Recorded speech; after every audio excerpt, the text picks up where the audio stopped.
सोन्याला का हा सरळ वाट सोडलीस आणि मधनं कुठनं घेऊन आलायस रे? पैलवान चाललं का नाही एकदम का मग एकदम भूक लागती. लगा मला आताच भूक लागली. चला चला आत्ताशी गुराकडे आली चला लगेच भुक्या लागत करू नका.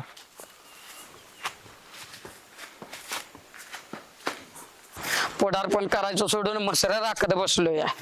हे आज कुठं असतं वय दवा आले तुला बाजारच करीन. अख्ख्या तालुक्यात ओळख आहे माझी, शेजारच्या गावातली ओळखत नाही ती. इथं काय रे बापू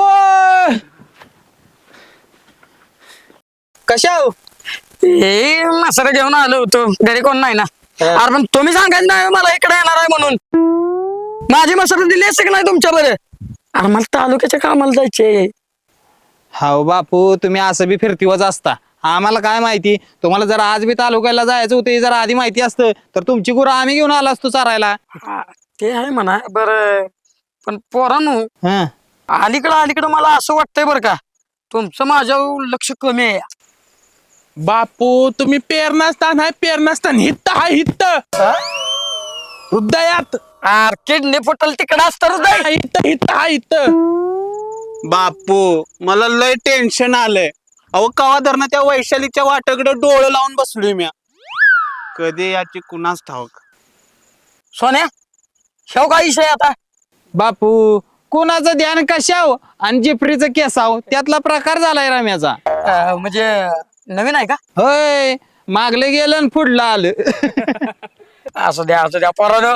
ए रेम स्टुडिओ बापू असू दे, लावून धर रे. आणि काय बी नड आली पोरांनो मला फोन करत जावा. आता माझा फोन आहे घरी, पण ही त्या पुढं टून घेऊ बसलोय मी. कळवा मला. हा चालते चालते बापू. हे बसूया इथं. काय लेगा सोन्या लेगा तुला काळजातला कुठला विषय सांगायचं ना गेल्या का? बस गावभर करीत बसशील. पैलवान हे असं आहे बघा, शहर राम्याला नसतं नावाला गुराकडे घेऊन येतो मी आणि डोंगरावानात ह्याची गुरं मी राखतो नावाची 30-35. कसलं थप्पड आहेस लेका, अख्ख्या डोंगरात मला पळवतस आणि स्वतः निवांत आणून देतस. आता बी तेच विचार आहे. हा वैशाली वाटत कुठे कुठे